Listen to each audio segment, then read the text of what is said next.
Bapak Ibu yang dirahmati Allah Subhanahu wa taala. Kemudian bagaimana keadaan ruh-ruh orang fasik? Nah, tadi orang kafir kan seperti itu. Orang fasik, pembangkang, ahli sihir. Nah, ini ada perbedaan sedikit ulama, ya.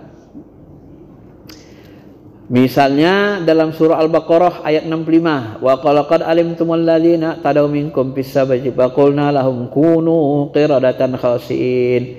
Sungguh telah kamu ketahui orang-orang yang melanggar hari Sabtu, lalu kami firmankan ke mereka, jadilah kamu kera yang hina.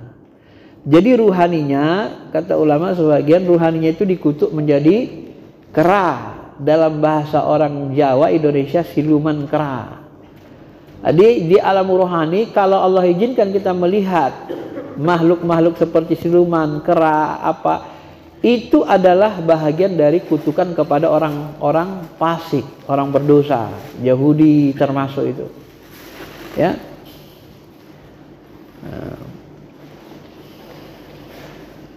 Ini diriwayatkan seorang Yahudi berkata kepada temannya, mari kita pergi ke Nabi itu. Lalu temannya mengatakan, janganlah engkau mengatakan Nabi, ia mungkin akan mendengarmu karena ia memiliki 4 mata. Kemudian mereka berdua datang ke Rasul menanyakan perihal 9 perintah, 10 commandment. Ada 10 perintah itu kan yang harus dipatuhi mereka. Ternyata Nabi menjelaskan dengan rinci, jangan kalian menyekutukan Allah, jangan kalian mencuri, jangan kalian berzina, sama isinya dengan isi Taurat. Nabi tahu. Akhirnya karena Nabi tahu isi Taurat itu, ya 10 perintah itu, lalu mereka percaya engkau benar bahwa engkau adalah Rasulullah. Mereka masuk Islam, Pak. Nah, tetapi salah satu dari larangan yang mereka langgar adalah larangan mencari nafkah di hari Sabtu, Yaum Sabt. Ini dilarang, mereka berjanji akan mematuhinya. Maka sampai sekarang kan hari Sabtu itu dijadikan orang Yahudi sebagai hari libur. Kalau Nasrani hari Minggu Ahad. Kalau umat Islam hari Jumat, hari berkumpul namanya, libur berkumpul. Nah, mereka melanggar perintah ini hari Sabtu. Nah, orang seperti ini dalam ayat tadi dikutuk menjadi kera yang hina, ya, karena fasik. Mereka beriman sebenarnya tapi fasik, banyak dosa. Bahkan dalam ayat lain disebut Al-Maidah ayat 60, qul ha'unabbiukum bisyarrin min zalika basubatan indallah. Katakanlah Muhammad, apakah mau kuberitakan kepadamu orang-orang yang lebih buruk pembalasannya dari orang fasik? Siapa itu? Orang-orang yang dilaknat dimurkai Allah. Di antara mereka ada yang menjadikan kera, kirdah, ya. Ada yang dijadikan khonazir, dijadikan babi. Ada yang dijadikan abadat taghut, penyembah taghut. Nah, saya sebenarnya tadi mencari data ini dari jam 12:30 sampai subuh, nggak tidur saya untuk melengkapinya. Tapi begitupun saya tidak sempat tadi membuka tafsir yang banyak. Yang terbuka saya tafsir Al-Qurtubi untuk memahami ayat ini. Tak ada tafsirnya, yang ada penjelasan cara baca. Biasanya ada tafsirnya, tak kelihatan. Saya ingin menyampaikan gini Bapak Ibu, ya, hati-hati. Ini salah satu keadaan ruh. Menurut sebahagian mursyid saya, ada satu orang mursyid mengatakan, ini salah satu ilmu yang dirahasiakan para ulama dari orang awam. Apa itu yang dirahasiakan? Atau katakan saja luput. Nanti di Ibnu Qayyim ada mirip-mirip, tapi Ibnu Qayyim membantah itu karena cenderung seperti ajaran tidak di luar Islam kan? Di luar Islam. Nah, sebagian mursyid kita mengatakan orang-orang yang durhaka itu tidak semuanya seperti tadi keadaan rohaninya. Yang ini ada keadaan rohaninya dikutuk. Kenapa dia dikutuk menjadi babi? Karena sifatnya seperti babi. Kenapa dikutuk jadi anjing? Ya sifatnya seperti anjing. Kenapa dikutuk jadi kera? Sifatnya menjadi kera. Nah. Bu, Pak, dalam kehidupan kita sehari-hari kan ada orang yang datang ke dukun kan, datang ke dukun kemudian minta pesugihan. maka jumpalah mengabdilah kepada siluman ular. Ya, dukunnya ngaku orang Islam tapi melakukan sihir, bersekutu dengan setan, siluman ular. Kalau dia mati jadi apa coba? Jadi apa ruhnya? Jadi ular. Kenapa? Karena dia mengabdi kepada setan ular dalam bentuk ular. Nah inilah ini tadi, wa abadat tauhid, dia penyembah tauhid. Tauhid itu sesuatu yang disembah selain Allah. Maka sebagian mursyid kita mengatakan itulah yang nanti jadi penampakan itu. Itu pada awalnya ruhani manusia mereka tersiksa menunggu kiamat itu Pak, di alam ruh. Cuman ini di kitab Ibnu Qayyim tidak disebut. Nah, di kitab Ibnu Qayyim ada yang disebut mereka menjadi apa namanya, lari ke binatang, ke apa, ke tumbuhan gitu, dan itu dianggap lemah pendapatnya. Tapi menurut kasyaf guru-guru kita, sebahagian guru saya mengatakan itu benar, itu dikutuk Tuhan. Makanya di dalam ilmu spiritual ini, kalau kita nanti sudah bersih bening, kebuka kasab kita, ketika nanti khatib khutbah Jumat, kadang terlihat itu khatibnya itu wajahnya kayak anjing, kayak babi, wajah rohaninya karena belum bersih. Jemaah sholat pun begitu. Kalau Bapak banyak baca buku-buku spiritual akan ketemu riwayat begitu, beberapa riwayat, termasuk Imam Ja'far Shadiq ketika dia sama muridnya haji di Mekah mengelilingi Ka'bah tawaf, tiba-tiba muridnya ngomong, "Ya Imam, sampai mereka di Ka'bah, ya Imam, betapa indahnya mereka ini menghadap Allah berhaji, betapa besarnya bagusnya amalan mereka ini." Apa kata Imam Ja'far Shadiq? "Kamu mau lihat yang sebenarnya?" Disapunya wajahnya gini Bu, Pak, nah, wajah muridnya, mencoba lihat katanya, dilihat ada yang subhanallah alhamdulillah, ternyata meraung kayak singa, ada yang meraung kayak ular, semua wajah binatang di situ ada ngeliling Ka'bah itu. Itulah wajah asli rohani mereka. Kaget muridnya, tadi dia puji-puji, setelah dilihat isinya ternyata masih banyak binatang.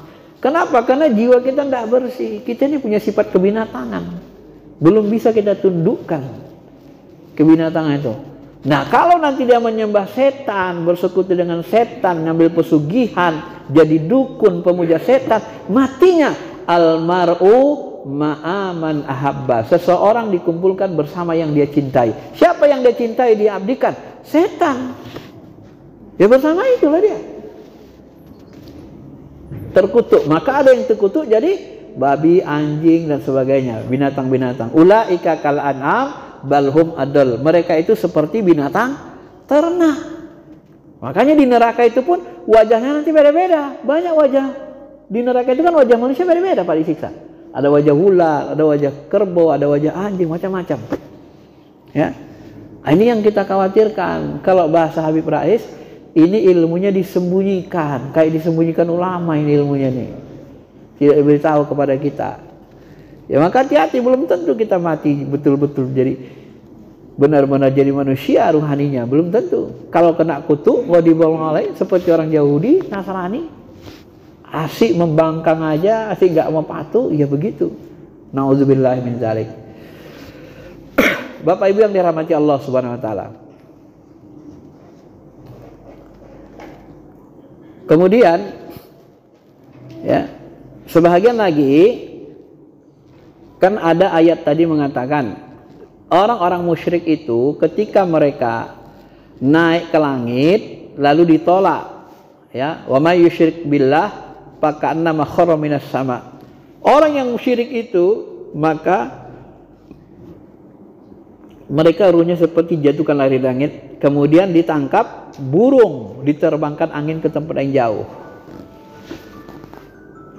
Saya tidak bisa memastikan ini benar tafsirnya, tapi dalam beberapa hal saya bertanya kepada sebagian guru saya yang kasyaf. Saya tanyanya begini, Tuan, kalau ruh orang kafir yang sudah meninggal, oh ini orang kafir udah meninggal, tapi dia orang baik, kan ada orang kafir ini baik sama tetangga, ruhnya di mana? Nah, maka dia mohon petunjuk Allah maka ditampakkan atau disuarakan di ayat qalbunya, ruhnya mengawang-awang di udara, nggak nyampe ke Allah. Dalam bahasa orang spiritual, tak diterima langit. Orang tua kita bilang dulu tak diterima bumi. Sebenarnya langit yang nggak nerima, nggak nyampe ke Tuhan bahasanya, nggak bisa pulang. Inna lillahi wa inna ilaihi rajiun. Kita berasal dari Allah, pulangnya ke Allah. Karena dia kafir, tidak kenal Allah, buta, nggak bisa kembali. Itu ngawang di atas sana itu. Termasuk ruh orang yang mati syahid tapi masih ada utang, nggak bisa nyampe, tertahan. Ya, kalau masih ada utangnya disegerakan dibayar. Sunnahnya itu kalau kita tidur, utangnya ditulis, utangku ini. Jadi kalau kita meninggal nggak bangun lagi, anak kita, cucu kita yang bayar kan, so, istri. Nah, ini hati-hati. Ini orang kafir, ya. Kalau orang kafirnya durhaka, fasik, banyak buat dosa, nah itu mereka seperti tadi ditampakkan neraka. Ada yang pamangkana pihadi ama bahwa fil akhirati ama, dibuat mereka di karantina seperti di penjara, buta. Kalau yang tadi disebut bersama, didatangkan orang buta buat pentungan sama dia kan. Ini pemahaman ulama kadar dosa sudah meninggal. Ya. Bapak Ibu yang dirahmati Allah Subhanahu wa taala. Yang berikutnya, kalau ruh orang fasik, orang beriman banyak buat dosa besar, ruh penjina ini berada di tungku api. Ini yang dilihat sahabat dalam hadis Sahih Muslim ketika diperjalankan malaikat. Kemudian ruh orang yang meninggalkan sholat, belum sholat tidur, lewat sholatnya, belum sholat tidur, lewat sholatnya, itu kerjanya tiap hari. Ini nanti dia berada ruhnya di sungai darah, dia nyebrang, ditepuk kepalanya sampai pecah, ya, nyebrang lagi ke sana, tepuk lagi kepalanya sampai pecah. Itu artinya kena degilnya, disuruh sholat, pangkahnya tidur kan, azan pun ngoro aja tiap hari. Nah ini bahaya meninggalkan sholat yang waktu. Nah, bagaimana ruh orang yang mati syahid? Ruh orang yang mati syahid, la tahsabanna alladzina qutilu fi sabilillah amwat bal ahyaun inda rabbihim yurzaqun. Mereka mendapat rezeki. Apa rezeki yang mereka dapat? Ya. Mereka hidup mendapat rezeki. Apa yang mereka dapat? Nah, di dalam beberapa hadis dikatakan orang-orang ini mereka itu ruhnya berada dalam perut burung hijau. Jadi ini mohon maaf nih. Kalau yang saya pahami tadi analisisnya, orang yang mati syahid itu ruhaninya menempati burung hijau. Jadi burung hijau itu seperti wadah untuk ruhnya. Disitulah mereka terbang ke sana kemari bebas, keluar masuk surga. Ada yang menyebut di pintu surga, karena belum hari kiamat tidak boleh masuk surga. Ini beda-beda pendapat aja riwayat ulama kan. Ada yang menyebut boleh masuk surga mereka bebas. Nah, makanya kalau orang kafir jahat tadi ruhaninya nempati, ada yang nyebut tadi itu nempati binatang. Cuman Ibnu Qayyim mengatakan ini pendapatnya lemah, tapi ahli kasyaf mengatakan ini ada benarnya juga. Cuma kita takutkan nanti larinya ke reinkarnasi, ini lain lagi. Saya tidak mau bahas ini, tidak tempatnya. Ya. Jadi ada yang seperti itu. Kalau orang mati syahid, ruhnya masuk ke dalam burung hijau, pajak wadahnya. Mereka terbang ke surga kemari. Kalau ruh Hamzah dikasih 2 sayap, dalam hadis sahih disebut kasih 2 sayap dan dia bebas terbang sana kemari. Nah. Kemudian ada lagi riwayat mengatakan Rasulullah pernah menemuiku, kata Jabir, ya Jabir mali aroka. Ya Jabir, kamu kenapa kamu nampaknya tunduk gelisah aja bawaannya? Munakisan muhtaman. Lalu Jabir menjawab, ya Rasulullah, ayahku gugur dan dia meninggalkan istri dan anak serta utang. Ayahku gugur dalam pertempuran. Lalu Allah Subhanahu wa taala ya menurunkan ayat tadi, ya, wala tahsabanna alladzina qutilu fi sabilillah, mengatakan ayahnya itu ya di surganya Allah.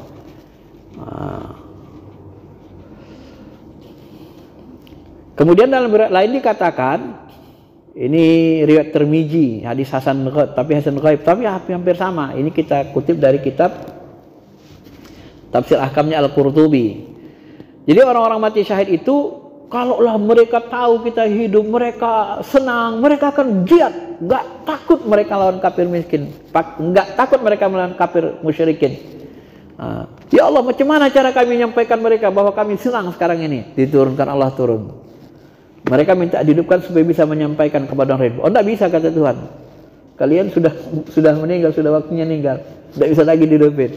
Maka Allah lah yang menyampaikan. Disampaikanlah ayat tadi, turun ayat tadi. Wala tahsabanna alladziina qutilu fi sabilillah amwat bal ahya'un 'inda rabbihim yurzaqun, dan seterusnya. Nah, ini orang yang mati syahid, ya. Mereka pada seekor burung menggantung di sebuah pohon di surganya Allah, ya. Itu banyak hadisnya, ya, hadis sahihnya. Kemudian Bapak Ibu yang dirahmati Allah, ada juga yang mengatakan, berpendapat Ibnu Hajam, ini juga hadisnya hadis sahih. Ruh orang beriman itu berada di kanan Adam. Mereka melihat orang bahagia yang kiri, yang masuk neraka di sebelah kiri Nabi Adam. Kalau ruh Nabi dan syuhada langsung ke surga. Ini didasarkan kepada riwayat sahih ketika Nabi Isra Mi'raj. Nah, Nabi melihat, ya, Nabi Adam itu kan melihat ke kiri, itu banyak penduduk neraka gitu. Sebagian lagi mendapat ruh orang beriman itu di sorga. Ini diambil dari Al-Waqiah. Amma ingkana minal muqarrabin farauhu wa raihan wa jannatun na'im. Sebagian menyebut belum ada hari kiamat berbangkit, mana belum masuk sorga, kan gitu. Ini perbedaan, ya. Ada memahaminya. Cuman kalaupun disebut masuk sorga, sebenarnya di alam barzah itu, kalau disebut sorga itu lebih cenderung sebenarnya kenikmatan. Sorga itu isinya apa? Nikmat, tenang, nyaman, ya. Jadi sebenarnya sorga itu ada sorga dunia, sorga alam barzah, sorga alam akhirat. Cuman yang paling hebatnya alam akhiratnya, gitu aja sebenarnya. Ya, makanya tadi ungkapan-ungkapan Nabi dan sahabat, ungkapan ayat Quran pun begitu. Kelihatan seperti beda-beda. Ternyata maksudnya mungkin itu, ya. Supaya tidak terjadi bentrok dalil namanya. Ya. Misalnya Allah mengatakan, ya ayat Tuhan nafsul mutmainnah, hai jiwa yang tenang, kembalilah kepada Tuhanmu dengan ridho dan diridhoi. Padkhuli fi ibadi, padkhuli wadkhuli jannah. Gabung sama hambaku yang soleh, masuk surga. Kok masuk surga? Kan belum kiamat. Kan gitu kan. Ini dalil yang mengatakan bahwa ruh orang beriman itu di surga. Ada yang mengatakan ruh orang beriman itu di bumi, di barzah. Ada yang menyebut ruh orang beriman di Iliyin dan kafir di Sijin. Iliyin itu langit ketujuh. Yang tadi kita sebut itu tempat catatan amal baik. Sijin itu dasar bumi ketujuh, paling bawah. Itu tempat jasad iblis. Nah, itu di bawah kendali iblis, orang-orang jatuh. Ya. Ada yang menyebut markas iblis itu di segitiga Bermuda. Mungkin di bawah segitiga Bermuda itu bisa tembus ke dasar bumi, paling bawah dalam tuh pintunya. Wallahu a'lam. Ya. Nah, ada satu yang unik. Ini yang unik ini. Ini yang dialami orang-orang tarikat. Ya. Pendapat ini lebih dikuatkan orang-orang tarikat ini. Menurut Ibnu Qayyim, pendapat ini pun kuat. Tidak lemah katanya gitu. Ini pendapatnya kuat. Nah, dia katakan, Salman Al-Farisi mengatakan, ruh orang beriman yang sudah meninggal berada di sisi kuburnya, di barzakh, di bumi. Alam barzakh itu alam antara akhirat dengan bumi. Dan mereka bisa pergi kemanapun mereka kehendaki. Bebas. Nah, jadi ruh orang beriman itu bebas. Kebebasan itu bagian dari sorga. Ini yang banyak tidak disampaikan. Jarang-jarang sampaikan. Bahkan Imam Malik pun sama dalam kitab Ibnu Qayyim mengatakan, aku pernah mendengar ruh itu dilepaskan sehingga dia bisa pergi kemanapun dia kehendaki. Dia dapat sorga, dapat kenikmatan di alam barzah itu. Senang, mau ke sorga, kenikmatan kemana, bebas. Makanya Nabi Muhammad ketika Isra Mi'raj, ketika Isra lihat ruh Nabi Musa di atas kuburnya sholat. Itu kan hadis sahih. Ketika Mi'raj naik ke atas, lihat lagi Nabi Musa di langit. Di langit. Nah, jadi tadi dikubur, sekarang di langit, itu pindah-pindah bebas. Ya. Nah, jadi ruh itu bebas. Nah, ini banyak dipegang orang tarikat. Nah, supaya jangan jadi fitnah, ya, ada dalilnya, dan ini kuat kata Ibnu Qayyim. Imam Malik juga ngomong kayak gitu. Ya, termasuk Ibnu Abil Bar mengatakan ini yang paling sahih. Ruh orang meninggal itu ada di alam barzah, serambi makam, diperlihatkan pagi dan petang, tempatnya surga atau neraka tadi itu. Nah, ini yang paling sahih menurut Ibnu Abil Bar, ya. Walaupun tadi ada yang sahih. Kalau menurut saya itulah tadi bedanya makom-makom tadi. Ada ruhnya yang di sini, ada di sini, tergantung amalnya. Makanya kalau orang tarikat itu karena ruh itu berada di atas kuburnya, kadang ulama-ulama kasar seperti guru-guru ulama besar, misalnya Hafiz Umar bin Habib Umar, ya, Yaman. Orang-orang seperti itu ketika mereka ziarah kubur, kadang terlihat ruhaninya itu. Ruhaninya bersih bening, bercahaya, nangis mereka lihatnya, sedih. Kalau bahasa kita, yang indahlah ruhanimu, cantiklah wajahmu, kira-kira gitu. Senang lihatnya gitu. Tapi kalau ngelihat jin, takut kita dibuatnya gitu. Kita kayak shock gitu. Ada rasa takut. Nah, kalau melihat ruhani para wali, itu kita menangis, sedih, ingat Allah. Itulah bedanya. Bagi orang yang kasyaf. Maka orang ziarah kubur itu, kenapa suka ziarah kubur, jaga makam wali? Sebenarnya karena itu. Cuman kan orang yang nggak belajar spiritual, nggak mendalami ilmu ruh ini dianggaplah nanti nyembah kubur, nyembah wali. Masa ruh wali jadi saingan Allah Ta'ala? Ngapain pula lah ruhani? Ruh wali jadi saingan Allah Ta'ala. Gimana pula cara mikirnya itu? Ya ruh-ruh lah. Makanya saya kadang sedikit apalah gitu kan. Ya nggak mungkin lah disembah ruh wali. Maaf nih. Saya menyederhanakannya ya. Ngangkat ini aja ruh nggak bisa, Pak. Ini ngangkat tisu. Loh, ngangkat ini aja nggak bisa, kenapa disembah? Kenapa minta sama dia? Kenapa? Karena dia bentuk cahaya kan, tembus. Dia jalan, tembus ke belakang. Yang ngangkat ini nggak bisa. Macam mana kita mau minta sama dia? Paling-paling seperti sahabat, ya Rasulullah, doakanlah umatmu, sudah mau binasa ini. Sudah panas sekali, nggak turun hujan. Tiba-tiba mimpi dia jumpa Rasul. Salam, nanti hujan turun. Salam sama Umar, bersungguh-sungguhlah mengurus umat Islam. Nah, disampaikan sahabat kepada Umar, nangis Umar bin Khattab. Nabi kirim salam. Artinya apa? Ruh itu dengar, ruh Nabi dengar. Dia paling tinggi nanti orang tarikat itu paling begitu, Syekh, doakan aku kepada Allah. Bukan minta ke dia, tapi minta didoakan. Itu paling tinggi yang dibolehkan. Doakan aku ya kepada Allah supaya kabul doaku, atau aku doa aminkan. Udah, semua ruh pun mintanya ke Allah, kita pun mintanya ke Allah. Bukan kita minta ke ruhnya. Nah, cuman kan orang-orang yang sebelah itu, tetangga kita, kadang-kadang ruh para wali itu disamakan dengan siapa coba? Dengan berhala. Kalau kita berwasilah sama mereka, kita doakan sampai itu Quran, Fatihah kita bacakan. Nanti baca di kitab Ruh Ibnu Qayyim, di kitab Tadzkirah Imam Ahmad bin Hambal, bacalah ini, bacalah Mau'izatin, bacalah, hadiahkan kepada makhluk kubur. Itu sampai, kata Ahmad bin Hambal. Katanya mazhab Hambali, tapi nggak pakai pendapat ini kan. Mereka nganggap nggak sampai. Nah, ketika kita ziarah makam wali, kita hadiahkan sampai. Ketika kita sampai, tersambunglah ruhani kita bahasanya. Ya namanya kita negur. Kita negur, assalamualaikum ya ahlal kubur. Ya dengar dia. Dalam hadis suruhnya jawab, waalaikumsalam. Dia jawab.